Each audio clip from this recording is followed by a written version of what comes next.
3, 2. We are live. This is 2OF Entertainment.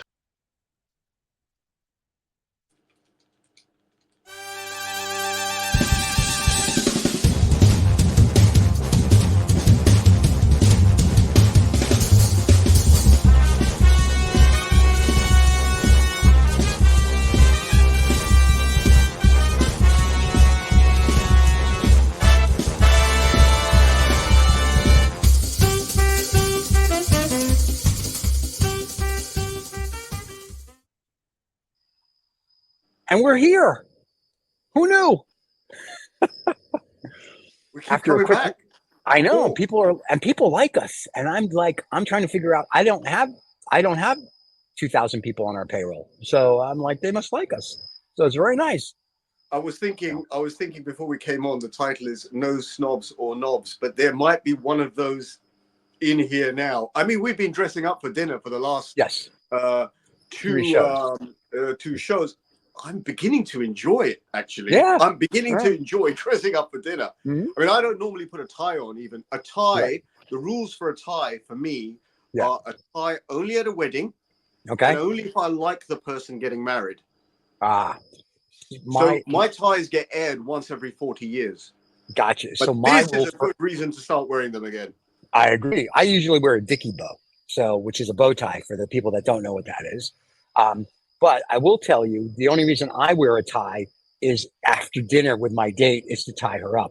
But that's a whole different story and a different show, I think. So, we'll do a show. We'll do a show on that. Anyway, that's right. No, the girls that have dated me know that. So they know. So I think my Mandarin jacket is very formal and very nice. I think this is what I'm going to dress up for in dinner because I wear this in the real world as well, other than the tuxedo. I think the Bond themed show last week is still under your skin. You're looking like a Bond villain. Yes, right? It's that feeling, yes. I will tell you, people love the Bond show. Really? They love the Instagram posts. We got lots of loves and likes. They like the actual show, lots of comments. So people like the Bond show. So thank you, fans, for liking the Bond show. And even on the podcast where they couldn't see how beautiful we looked, if I may say. They even liked it there. Yeah, there you go. It was beautiful. And now I have to do something that I normally wouldn't do, but we discussed this before we came on. So I'm smoking this. Oh, the other thing we discussed. So first of all, let me just say I'm smoking a Davidoff, a Churchill, and not an after hours, just a normal Churchill Davidoff, which is very good. Thank you so much. But what I want to do next week, I wanted to smoke the Oliva 135 anniversary cigar. And I want to shout out to the Oliva Cigar Factory. They are the only cigar and or Scotch that when we mention it on a show and tag them, whether it's here or on Instagram, that actually reached out back to us and they said they appreciate it in our Instagram feed. When we said, when I had the box that got delivered and I said, hey, this is wonderful, I'm going to smoke these on the show. They actually said, that's great, and gave us a heart. So shout out to the Oliva marketing crew, whoever does their Instagram. I know it's a family thing. You guys, out of everybody, and it includes Davidoff, Monte Cristo, Cohiba, all of them, to the Scotches from Macallan, to Glenfarclas, all of them. You're the only people that actually apparently know what marketing is. So kudos to you. If you feel like sponsoring the show, let us know. But anyway, kudos to them. They did a great job. I was very impressed that they shouted out. I know they're busy probably, but I've been smoking the Olivas for 20 years, and I love them. So it's sort of like, oh, cool. So next week, hopefully I'll be smoking an Oliva. I want it to cure a little more before I smoke it. Still a little stiff. And on that note, let me also shout out what I'm smoking. Cuban. I am turning into a bit of a snob or a knob, but it's the taste, it's the flavor, it's the aroma. Right. I'm smoking the H. Upmann Connoisseur B. I've had that. That's delicious. Now, it's my first time. It's by La Casa de Habanos here in the UK, and obviously supplied by Habanos out of Cuba. So I'm going to be smoking this one and sticking with this Cuban theme. That's what I'm drinking. I am drinking the Bacardi 8-year aged. Nice. I got that right round. And that's a fairly good pairing at whatever it is, 1 o'clock. Here it's just so we're clear. Here it's 6:30 in the morning. So cheers. And just so because someone asked me when I was walking the dog, is my first drink in the morning, and I said only in my right hand. So there we go. So we're good. But this is a 16-year-old, and it's from the Scotch Malt Whiskey Society. It's barely legal. It's barely like some of the girls I've dated over the years, apparently. So, they got to be 18 or over. I usually like my Scotch old enough to order its own Scotch, but I figured this is kind of a nice Scotch for, 6:30 in the morning, because I don't want to be considered an alcoholic yet. So, Yeah. yeah. I have time, bro. Shall we get to our dinner guests? We should. I'm excited. This week, for the people that don't remember, or if it's your first time watching or listening, our dinner guests this week are cartoon characters.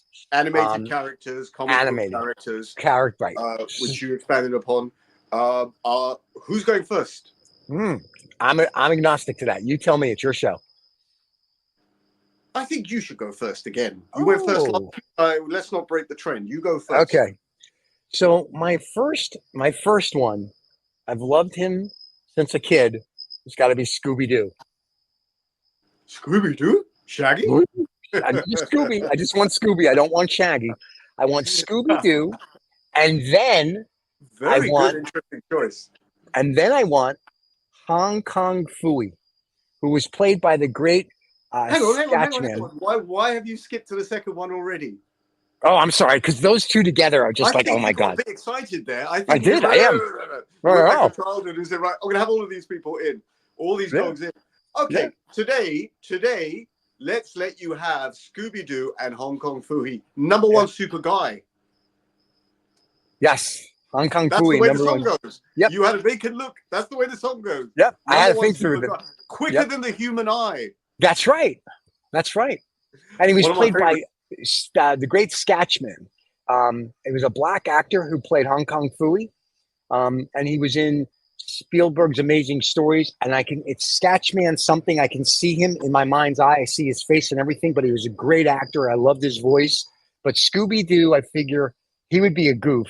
Not clue if he could smoke in a that cigar. direction. I'm really glad you aired Scooby-Doo. My mind did not go towards the Hanna-Barbera school of thought. I have honorable mentions that you're going to, at the end, depending on who we go with, I have some honorable mentions that people are going to be like, oh my God. So have you got Scooby and Hong Kong Phooey in as a pair? Yes, those are my first two dinner guests for the evening. Because I figured very cool. Scooby is easy to feed, Scooby snacks, right? And Hong Kong Phooey, he's such a goof. It's going to be like having dinner with like the Keystone Cops. So I'm going to this is just going to be awesome to see how this ends up. I can't remember. I used to watch Hong Kong Phooey when I was about 7 years old. So right. In 1979, 1980. And I can't remember if Hong Kong Phooey always won at the end or he always lost at the end. He always won, but it was almost by mistake. It was his cat. Oh, I've just remembered. Yeah. I've just remembered. He was a janitor in a police department. And actually, his foil was his friend or pet, the cat. The cat would always solve the problem. Correct. And Hong Kong Phooey would take the credit. He would take the credit for it. Yeah. So he's a goof. And I'm like, he's perfect for us because he's a goof. Once again.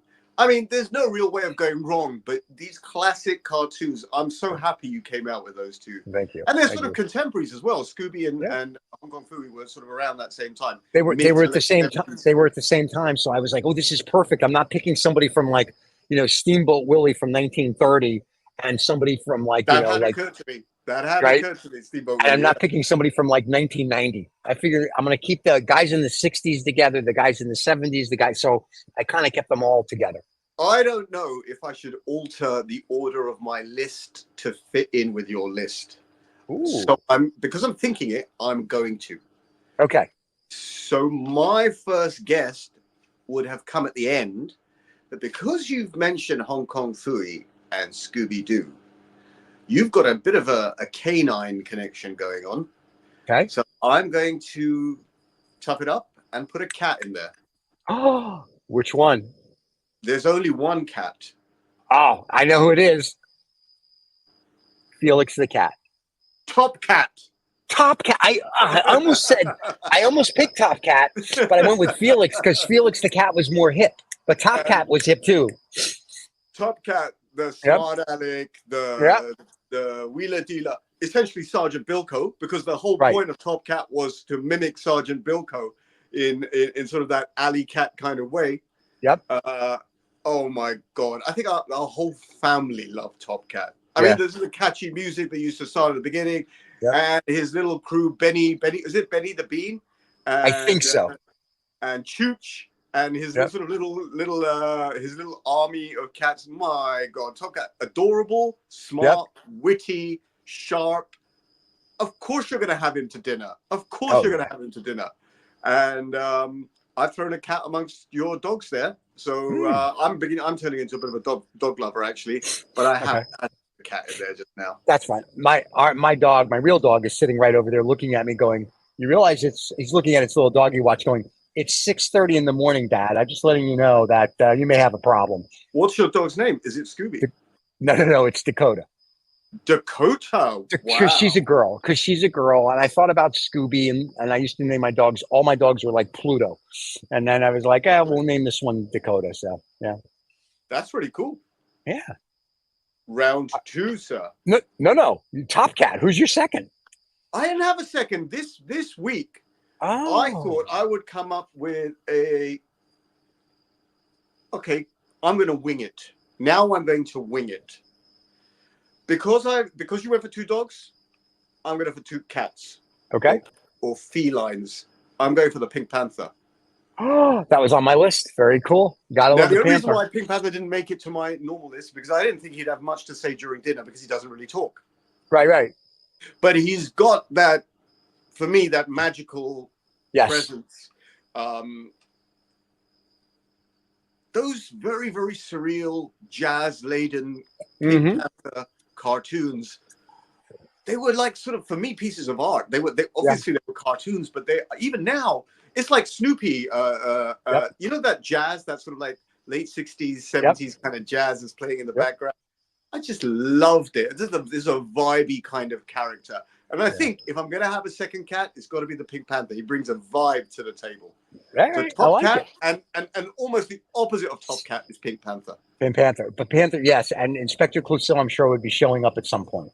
Well, Clouseau was also in the cartoons. They made the cartoon about Clouseau. But I'm a huge Clouseau fan at nerd level. If you want to start talking Pink Panther movies, I'm the one that you're going to have arguments with. Oh, I love the Pink Panther. Peter Sellers was great. And Steve Martin was great. Steve Martin did an okay job, but not like Peter Sellers, because Peter Sellers was just Peter Sellers. Given the boots that he had to fill, Steve Martin did a great job.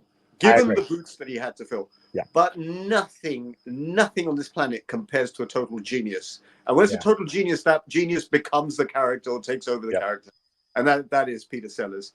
Yeah. But the Pink Panther, the pink diamond, which had a sort of flaw in it, and you could see when you put it up to the light, you could see the sort of a springing panther inside, which was sort of pink in color.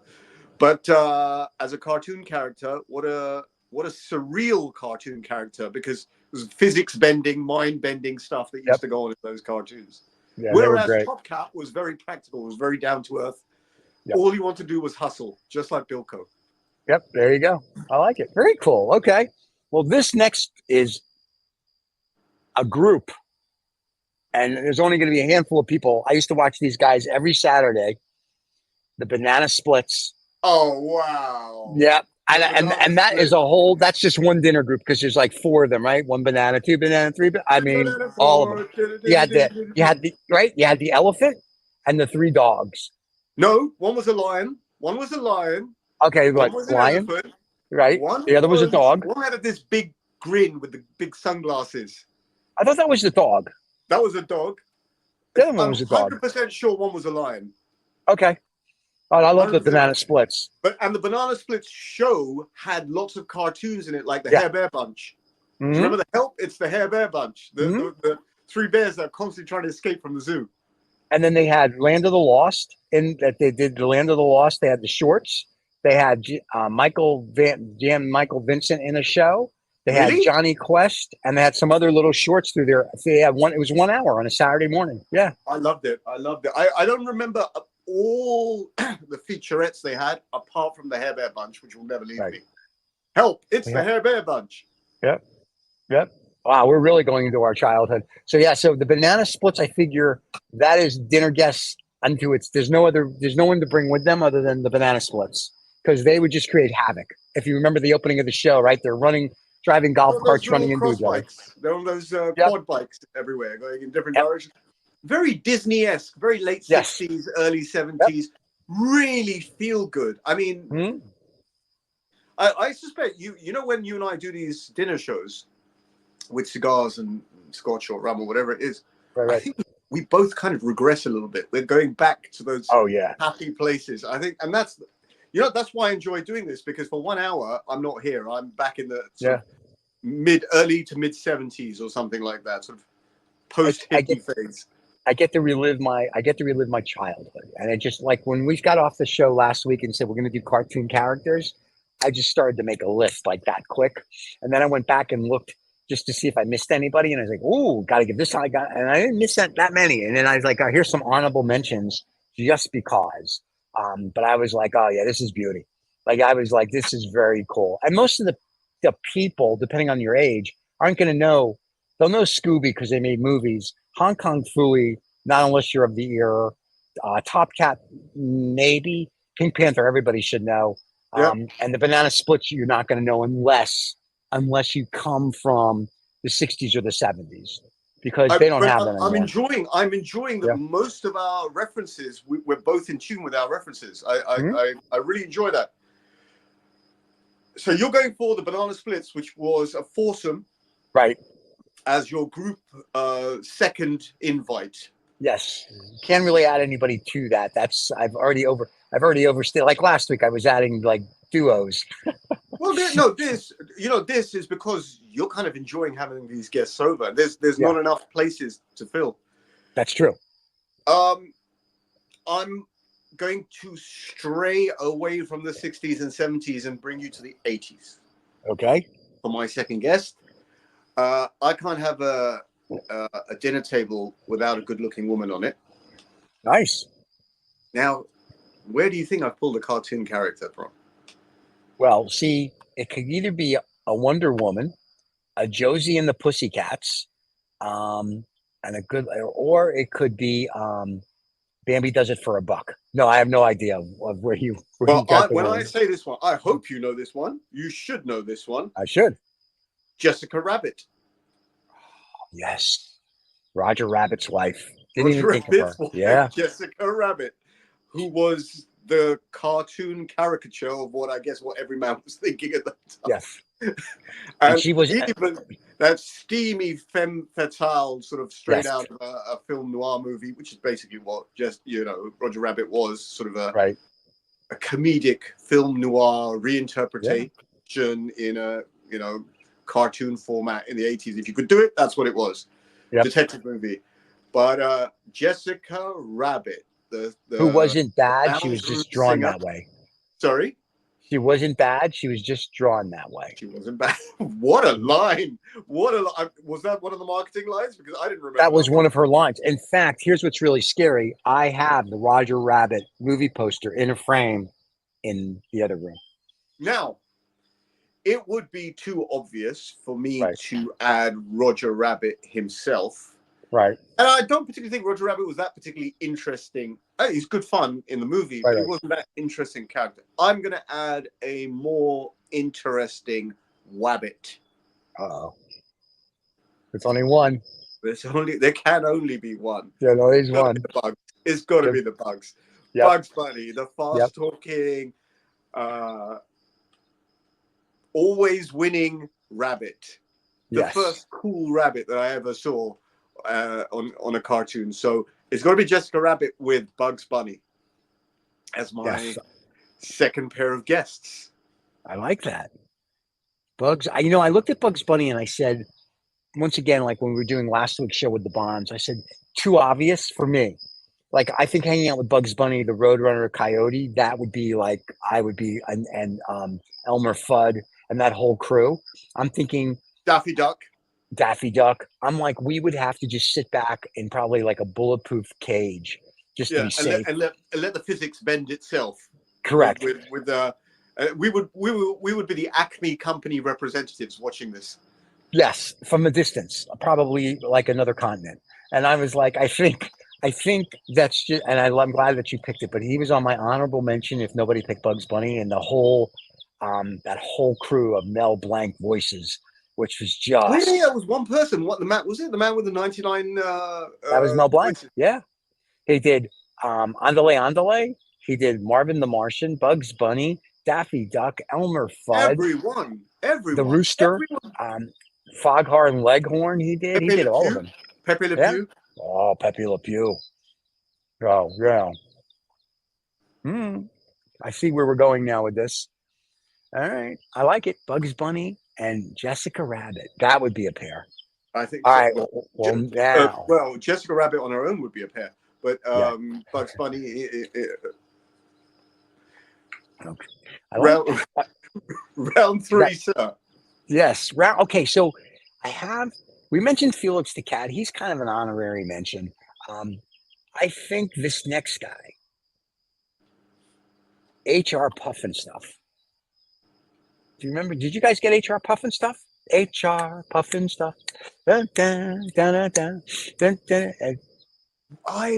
You know what? You really are doing a bit of a mind bender here, because you're mentioning names that are kind of on the edge of my mental. You know, if the world was flat and the world had an edge, that's where these memories are. They're about to kind of fall off the edge, and you may have just revitalized it. Okay. Remind me. HR Pufnstuf was a guy in a dragon costume, and Jimmy it was his sidekick, and they had a magical flute, and the kid got lost in some weird world, going down a rabbit hole or took a trip like Gilligan's Island. It's between Alice in Wonderland and Dungeons and Dragons. It's that kind of. There you go. Oh wow! Now you're gonna have to send me a link to this one at some stage. Okay. Put the link. Actually, you know what might be useful? You might want to put some links to all these characters on YouTube. Okay. In this video at some stage. That would be good. I think so. Even this, I think on the last 2 or 3 occasions, you've mentioned characters to me that are they've gone to the vagueness of my mind, and I want to refresh them. Okay, so what I'll do is, for everybody that's watching down below where I'm pointing, I will put links to these different cartoons if I can find them on YouTube, since YouTube won't get mad at us. If you're on the podcast, I'm sorry, you're gonna have to either come over to YouTube or you'll just have to look for them yourself. But HR Pufnstuf, I thought he would be cool. And with HR Pufnstuf, there was a toss up between these two to have HR Pufnstuf bring a guest. And I'm not sure which one, so I'm going to name both. He's either going to be Mr. Magoo or Captain Caveman. That was going to be one of my honorable mentions, Mr. Magoo. The near-sighted Mr. Magoo. Yeah, Jim Backus is. For anyone of a younger generation that hasn't seen Mr. Magoo, you would really enjoy. And Jim Backus said during an interview that when he would mumble, he was actually swearing. When he was doing all that, he said if you really listen, he's swearing, and I started to laugh my butt off. The great Jim Backus, kudos to Jim. But anyway, so HR Pufnstuf, and I'm not sure Mr. Magoo or Captain Caveman. Captain Caveman was a nut. He's going to be more of the throw him in with Captain the Bugs Bunny crew. 70s. Captain Caveman was in the 70s, and. Do you know there was a crossover between Captain Caveman and Josie and the Pussycats? Oh, I do not. There's sort of a crossover. Okay. So Captain Caveman had his own crew, right? He had a car as well. He had some mobile that's sort of like a very Stone Age kind of vehicle. That's my recollection. But there was a crossover between the Josie and the Pussycats cartoon and Captain Caveman. Yeah. I never knew that. Okay. And there was obviously a crossover between Josie and the Pussycats and Archie, because that's where they started. Oh, yeah, I forgot about Archie. Archie, again, honorable mention. Yes. I'm a massive Archie fan. And I was honorable mention would have been going to Jughead Jones. Yes, I like Jughead. I'd be like, Jughead, I could see that. I can see that. That is very cool. Okay. My third guest? Yes, please. So who did you have as your third guests? HR Pufnstuf. And I'm not sure if Mr. Magoo or Captain Caveman is going to be his second. Well, pick one. HR Pufnstuf. I would go with Mr. Magoo. Mr. Just because Magoo. it's Jim Backus, So Well, you again, and you do this every single week, you accidentally mentioned my third guest, which is going to be my first guest. right. My first guest is my top first guest. I think of all my favorite cartoon characters, he has got to be the top rooster. Okay. Oh, Foghorn Leghorn. Foghorn Leghorn. Yep. Absolutely. Yep. I thought Foghorn Leghorn was absolutely hilarious. He didn't even have to do anything. He just start talking. I say, and it just that was the trigger point. And I thought I was going to start off with Foghorn Leghorn, and you came up with the dogs theme, so I went for Top Cat. But Foghorn Leghorn is quite easily my favorite dinner guest. It's one of those characters you just you see his face, you start laughing because you know he's going to get it. He thinks he's really smart, and he's going to get it. Yes, and the best part about him is that he was offshoot. Mel Blanc said of a Southern sheriff. That was his interpretation of a Southern good old boy sheriff back in the day. A good old boy. I have a feeling. Do you remember in the James Bond movies and in Smoking the Bandit, you had the Southern sheriff. Jackie Gleason. That archetype. I think they copied Foghorn Leghorn. I personally think. I agree. They're sort of harmless, but they come across as very intimidating, but they are harmless. And they're obviously their stupidity is going to get it in the end. It's almost obvious right from the outset. And Foghorn Leghorn is funny because it doesn't matter how smart he thinks he is, how in charge he thinks he is, his day is going to go sideways. And that reminds me of me. It's like the old Rodney. It's like the old joke that you wake up and then I picked up my briefcase and the handle fell off. I put on a shirt, my button fell off. I'm afraid to go to the bathroom. So oh God. Yeah. So that's what he reminds me of. It's just sort of like Sad Sack. Remember Sad Sack, the comic book? Nope. Oh, Sad Sack was a World War II comic book about this guy in the army just called Sad Sack, and everything he would do would just go to shit. Okay. It's sort of like that. I'm afraid to go to the bathroom thing. It's like, I woke up and the tire fell off the Jeep type of thing. So, but Sad Sack was one of those. So. Okay. And so therefore, as an accompaniment, you've just given me another idea. Okay. As an accompaniment to Foghorn Leghorn, let's stay contemporary. Sure. Someone else whose day is going to go to shit. Sylvester the cat. Oh my God! Yes. So we've got a bunch here who both think they're in charge, who are both apex, and both are going to lose. And you know that from the outside, suffering succotash. And you know who else you throw in with that then? The Coyote, because the Roadrunner is going to win.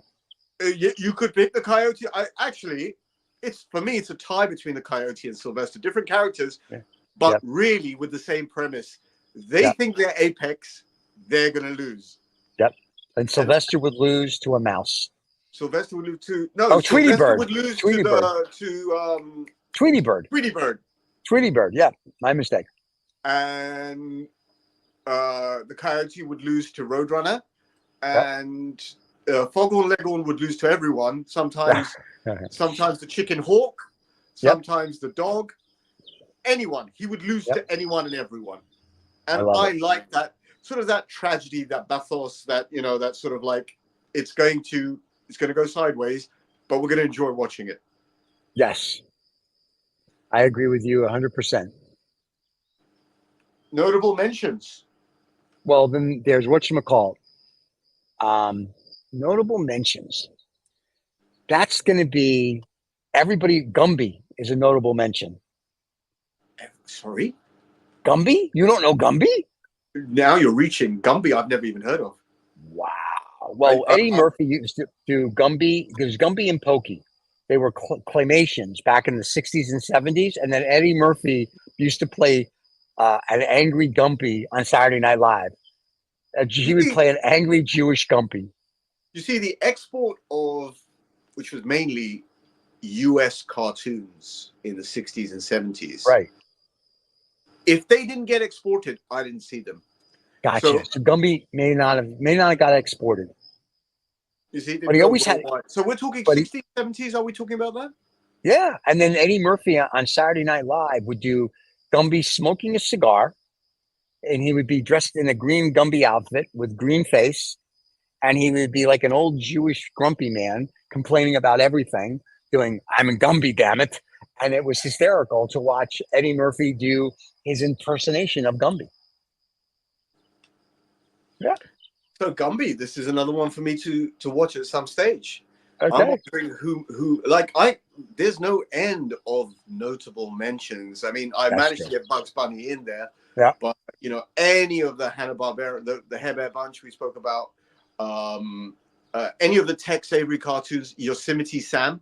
Oh yeah, they were the great. Elmer Fudd. Yep.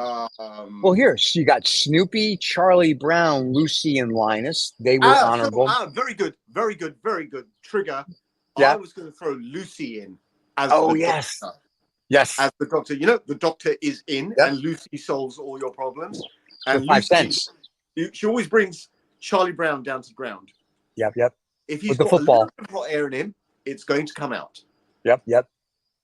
So Snoopy, obviously. Garfield.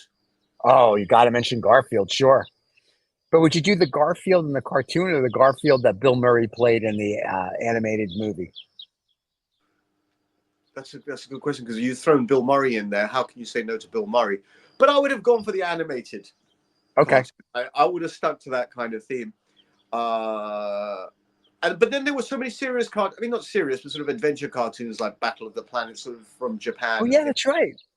And then what got us started on this for the people that weren't around, in 1972, there was a porno called Fritz the Cat. And you can see it on YouTube, by the way, and Amazon, because I watched it the other day, and it's not as dirty. In research, to do research. In research, of course. But it's a XXX, and it's not there. Granted, it's funny, the sex, but it's really just gritty 1972. And it's just kind of a cute little cartoon. I wouldn't say to have the kids watch it, but Fritz the Cat is what got this started. I was joking around. I said, we'll just talk about porno, Fritz the Cat.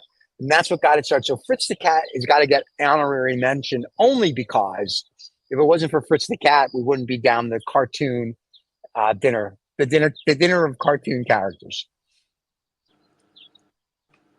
The 101 Dalmatians cartoon. A beauty, yeah. Cutesy, very, very cutesy. Yep. Jungle Book. Pick a character from Jungle Book. I would go for Baloo. Yeah, that's me, the bear. Big I like bear, the bear. One takes care. And also the snake. What's the snake called? I can't remember the name of the snake. I can't remember the steak, but very I slippery, remember. Very slimy, very there. And then you had the tiger. I can't remember his name, but the tiger was Shere Khan. There you go. Thank you. Shere, or if you want to pronounce it properly, Shere Khan. But there we go. There you go. No end of cartoons. I mean, He-Man. You remember the He-Man cartoons of the 80s? I do remember the He-Man. I mean, I kind of like that was. I was never a fan of He-Man for some reason. I just didn't go He-Man. I could care less about He-Man. I'd go to Johnny Quest before I'd watch He-Man because Johnny Quest was really cool. You didn't get Quest. Really? Well, I was more interested in in the UK we had Joe 90. Did you ever see Joe 90? Oh. So the Thunderbirds, the guy that did the Thunderbirds, he did Joe 90. So these were puppet. It's called Marionation. So puppet. Okay. And Joe 90 was basically Johnny Quest. Gotcha. Okay. Johnny Quest. So I'm familiar with what Johnny Quest is probably about. It's probably just like Joe 90. Very cool. Okay. And did you ever see on the Banana Splits Lancelot Link Secret Chimps? You don't remember that? On Lancelot Link Secret Chimps, they had chimpanzees dressed as spies, and they would have them do spy stuff, and it was hysterical because they would talk, and it was just it was so bad, but it was so funny. So that was part of the Banana Splits hour that you got to watch Lancelot Link and the Secret Chimps. How's your cigar going, by the way? I'm really enjoying this. I've never had this one before. I've had that. It's a beauty. It's quite smooth. It's quite light. Yeah. That's why I don't go for H. Upmans. They tend to be a bit light for my palate, but I'm enjoying it. I would have enjoyed it more with these cartoon characters, but I'm enjoying it in your company. This is really good. Thank you so much. And Davidoff, you can't ever really go wrong with. And the reason I didn't do the Davidoff evening experience is because this is a nice morning, 6 o'clock in the morning cigar with Scotch, of course. And so it was, so the audience knows the show's supposed to go on in another hour, but because Riz knows that I've got 18 other things to do this morning, other shows, he was like, we could do it early. I was like, that's great. So I worked out, took care of the dog, wolfed down some breakfast so I didn't, do the Technicolor yawn and make it an Olympic event on the show. So it worked out perfectly. Dressed up for breakfast or dinner? I dressed up for breakfast, right? And I'm like to myself, if we're going to do this every, when we record these on Wednesday and we play them on Saturday, or as David likes to call Hollywood Saturday, I'm going to be like, okay, so the Oliva is a full body. So if I smoke that next week, what I'm going to do is I've already decided I'm going to have cold pizza the morning of the show. So it'll fill my stomach. So I can enjoy the Oliva without worrying about. Are you feeling slightly lightheaded right now? Not at all. I've a slap around the face first thing in the morning. You need to start doing breakfast cigars. This, yes, I don't have any left. This is my favorite breakfast cigar. Oh, so very nice. Bonitas by Vaqueros. Yeah. This is Cuban, by the way. You get the tin of 16, chocolatey, coffee-laden, short. Beautiful breakfast cigar with your coffee. Right. Wow, lovely. Yeah. Can't recommend them enough. Well, the other thing is the show's anywhere from, like, say, 35 minutes to an hour, right? So there's also, I have to say, okay, what cigar is good for that? Excuse me. So a Churchill, definitely not. So it's more like a Robusto or a Toro. So I'm like, I try to pick the cigar that will go for the show. Very good. Excellent. Instead of sitting here with, like, a Churchill, and then that show ends, and I'm on the next show with Scotch and cigars, and people are like, "What are you doing?" I'm like, "Don't worry about it. It's good. We're good."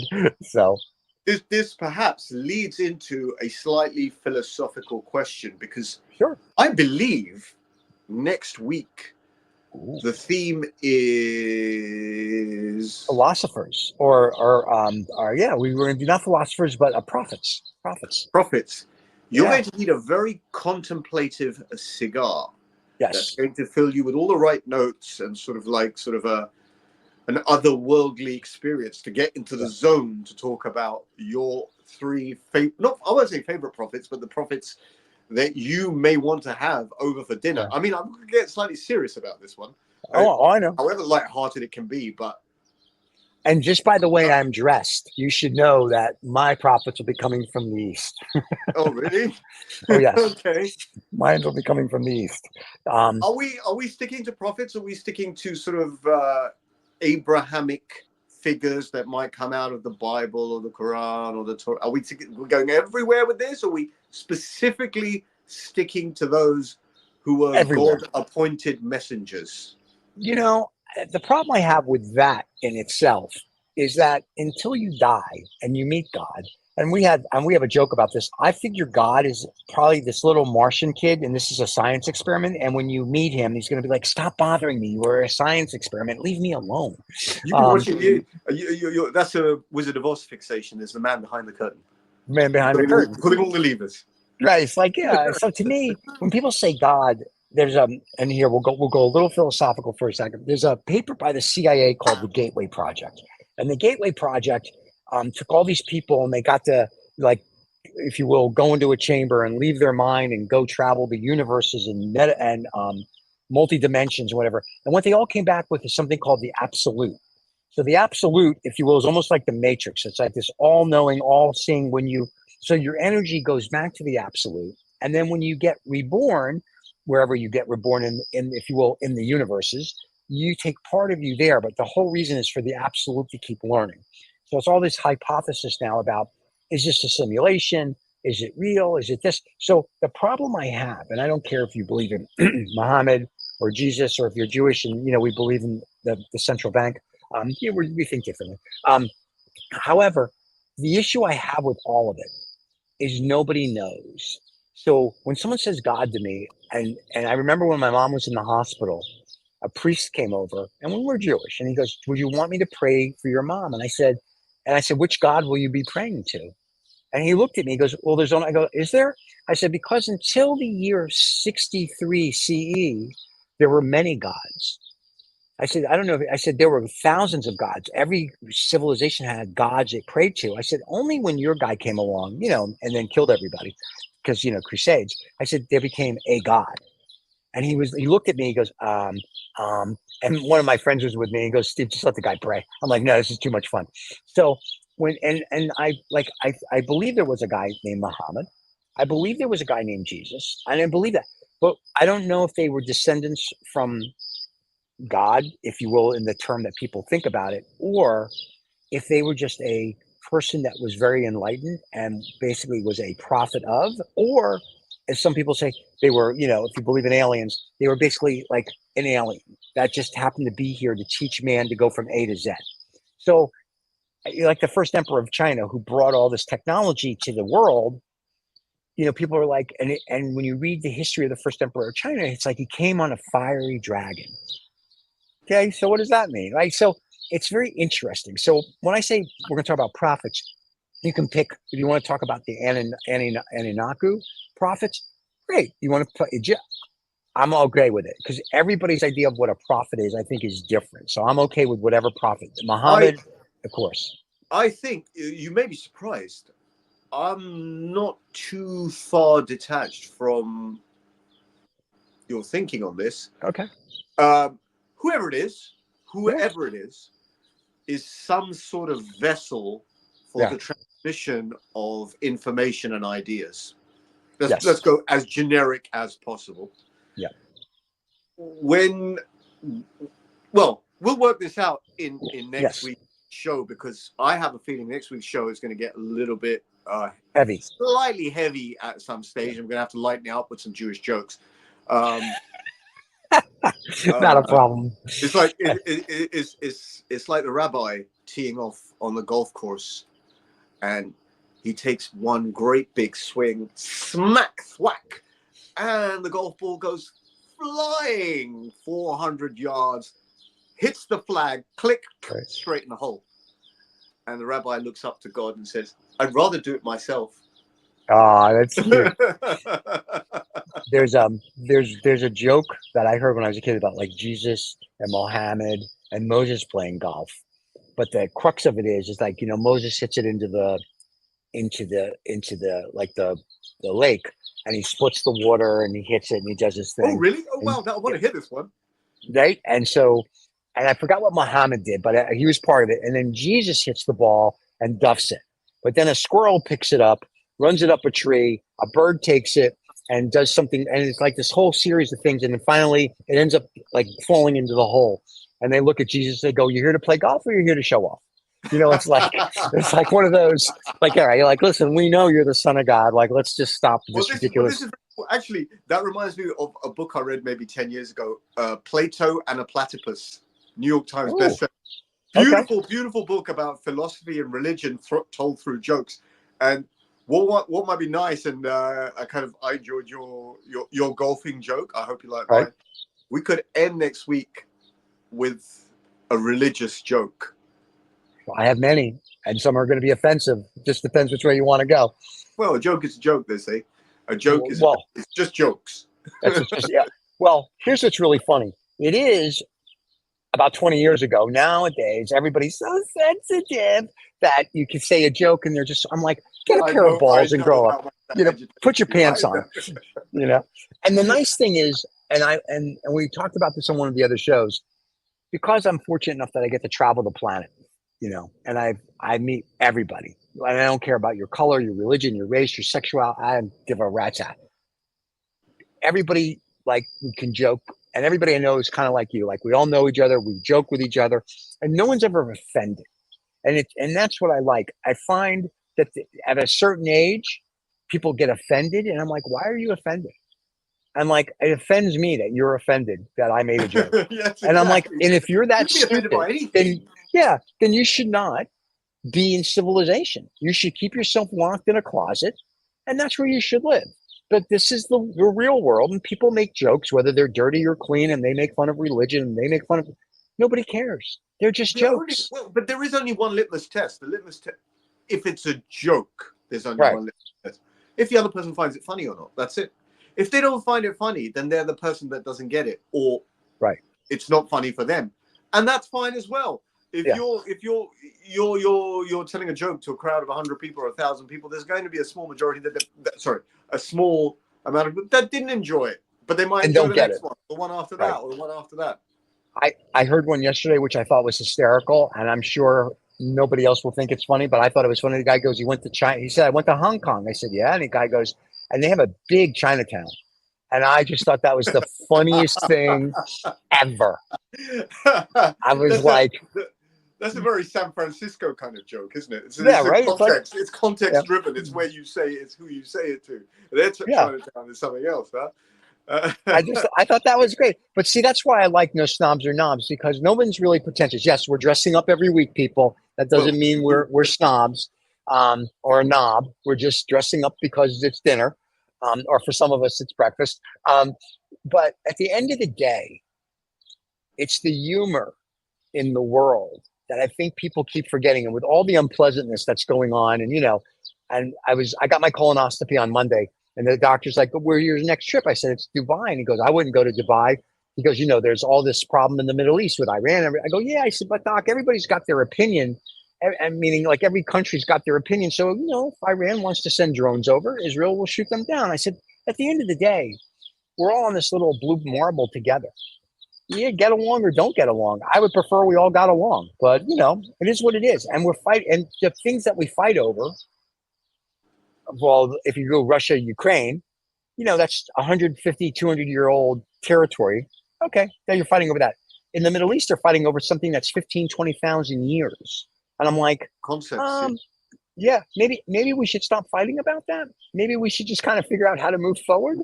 We had a conversation. We had a program. I think was it No Snobs or Knobs, or was it on the Sermon from the German? This is a year ago. This topic. We went into this topic. I was slightly enraged. You might remember. I remember. It was cold sermon from the German. I remember it. Yeah. I was in a sort of get real, man. But the prophet show, to extent, when we start talking about like why we like this prophet or what he brought to the world or what we think he brought, it's almost because it's going to go whatever. People may be enraged. You're going to be like, well, how could you like whatever this guy did? And how could you like this? Like, and I'm not going to use this guy. I'll use this guy as an example. But some people would look at the guy with the little mustache in the 30s that killed a lot of my people as a prophet. And I'm like, okay, I don't agree with him. Like Jim Jones, they look at him as a prophet. So the prophet has a lot to do with, I think, your mindset. So mine's going to be, like I said, most of them will be Eastern, and we get 3. So mine will be Eastern, I think, and maybe 1 or 2 that aren't from the East. But out of the 3, I already have 2 or 3 picked from the East, just because I like the philosophy of, the way they think through things. The one that I'm going to kick off the show with next week, you're going to be, I hope, I wouldn't say surprised. I think, well, you might be surprised. Right. This one is going to surprise you. Anyway, I'm going to keep that one for next. Please. I won't. I'm kind of itching to get into it, but when it comes to that, I get slightly overly analytical about etymology, and I thought prophet is someone who brings a prophecy, someone who brings esoteric information and knowledge and tells you, if you don't do this, this is going to happen, and if you do this, this is going to happen. To me, that's the prophet. Or a prophet. So our definition is going to be a little different of prophet, which will be interesting because it'll make for an eclectic show like usual. I hope so. I don't know if I'm going to be dressing up in religious attire next week. This is it. I will be dressed. That is religious. This is my dinner jacket for the when I have to go to the Far East, and it's the one I use. Well, in Dubai, I have to be in a suit, but this is just a nice, comfortable, formal dinner jacket, so I can dress like this and be dressed for our show. So I will be dressing or a string vest on underneath there. We really don't know, but it covers up all the sins and it looks great. Yeah, I like it. I like it a lot. I searched around for a tie with foghorn leghorn on it. Unfortunately, I couldn't find one. I love it. So no, I think I will go for the tie theme. I just think if we're dressing for dinner, I like that. I Yeah. will start wearing my ties out. There'll be a reason to wear them. Yeah. I will start wearing out the ties. And when in London, when we meet, I will be in a suit, but with no tie, because even though it'll be a nice dinner, it'll be with my friends. It's not business. So for me, it'll be when I go to business dinners, 90% of the time I'll put on a tie or a bow tie. But if I'm dinner with friends, even formal, unless it's with black tie, like last week, then it'll be a nice, beautiful suit with just the one button, the open button on the top, and that's it. And that's to me, we're good. I'm a little bit of a contrarian. If I'm required to dress up, I won't, and if I'm not required, I will. And that's there you go. That's just why if someone tells me to turn left, I have to turn right, just to spite my own face. Yeah. But it's kept me going for a little while. It just gives me something to laugh about inside my own head, which helps me get through the day. Less pills. Or less scotch. And the funny part is, everyone who knows us now sees the show and they'll be like, because in my daily thing, I'm in like a t-shirt and sweats or t-shirt and jeans all the time, right? There's no reason to dress up. You dressed up. This is dressed up. And then this is dressed up. All the people that know me, like they see me on the shows and they're like, "You dress up for this hour. You dress up." But when we go do something, I'm like, of course. I probably dress up. A reason to dress up. A reason to dress up. It's Scotch and cigars, and I'm with my mate. First thing in the morning for you. Yeah, so I'm dressed up at 6 a.m. to start my day, and then later when I'm on my calls for business that'll start in about 3 hours, I'll be in like a t-shirt and jeans again, and no one will have a clue. And then they'll watch this and go, "Why aren't you dressed?" I'm like, I can't be bothered. The modern world, 2024. That's how it works here. But Broadway, still a suit. Still wear a suit to Broadway. Maybe not a tie, but still a suit, a jacket. Well, it's an occasion. You're spending $1,000 on a ticket. You might as well spend another $500 on a shirt. But even in a nice dinner, like I want to dress up. I want to look nice. And unfortunately, in Austin, there aren't that many nice restaurants, and even the nice ones, people still dress kind of like they're in Austin, and I still dress nicely. But that's why I kind of like New York, Dubai, LA. I like going there because when I go and I'm in my suit, people are in suits or people are dressed to the nines. And you can't outdo as you know, in Dubai, how people dress. They dress like they're just off the Paris runway fashion. Whether they're men or female at a restaurant. And I'm just everyone pretties up. Everyone pretties up. Because that's the way it is. It's if everyone's prettied up and you're not, then either you're a total rebel or you're a misfit. And then you have to decide which one it's going to be. But it's very interesting you see the UK, especially London, that way. When I go to the USA, for me, I love the USA.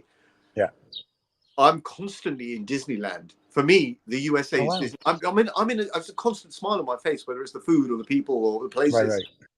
I have this mystic impression of the USA. I switched to NTSC mode. Is everything slightly sparkly? Everything slightly sparkles for me everywhere. So it's interesting you see London that way. I see America as a place to just be, let loose and be chillaxed as much as possible. Very cool. More in Dubai for me. I think Dubai for me is more that vibe, because everybody there is them. I mean, granted, they're all trying to show off, but when you get them alone and you have a dialogue like what we're having, they're just real people. They just happen to, wear whatever they wear. That's their thing, and and I'm okay with that. It's a place to look your best at all times. There's nothing wrong with that. It's lovely. Yeah, and I like that, and that's how it should be. And I miss those days when I was a kid. We would dress for dinner and dress for this and dress for that. We always dressed, and then all of a sudden, in the '90s, we stopped dressing. But I still dress. I mean, like I have my 20 suits, and because I'm an idiot, and I've got my this and that, and I like to put clothes on. And for this show, it's nice that I get to bring out this because I don't get to wear this one this often. So to me, this is like the perfect. When I have some food delivered or I do a microwave dinner, I go and put a jacket on first. Do you really? I like that. Very nice. I wish that were true. I know. I got all excited. I was like, he's gonna dress for a microwave dinner. I just whatchamacallit. My big joke is, and I remember when COVID was around, everybody would be dressed, And we would always joke, it's like, they're probably wearing shorts or nothing, like underneath. No one knows, right? Watch one season of Downton Abbey. Your mind will do a bit of a reset. You think, oh no, I should put a white shirt on and a black tie for dinner. There you go. It's the best. It's the best. My friend, it's always good to see you. It has been it's a fun hour. So everybody, don't forget, every Saturday, no snobs or knobs. You can get us on the podcast, wherever you get your podcast. So that's Spotify, Amazon, Apple, Google, and the list goes on. And you can also get us here on YouTube on Saturday, where you can actually see us. I don't know why you'd want to see us, but if you do, you see us.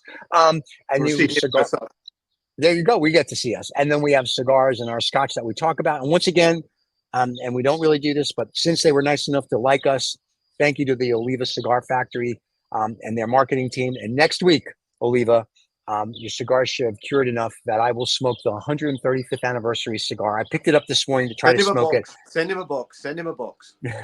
Well, the 135th, the box, let me tell you, if you go under True Old Farts Instagram, I took pictures, which you saw. The presentation, you would think these cigars should cost 10 times more than they cost. And so far, they look beautiful. I'm dying to get into it. But next week, I'll get into it on the show. So we'll actually have a tasting. So that'll be kind of nice. Take a snapshot of the cigar that you smoked on this chat. I've sent you one of mine. Put it up on the thumbnail for the video, or a little thumbnail in the corner so everyone knows what you smoked, what I smoked. And I'll put the note in the bottom too, so everybody knows what we smoked and drank. We're really enjoying it. These are. I mean, we're not really talking about cigars too much, but we're really. I'm enjoying it. I know you're enjoying it.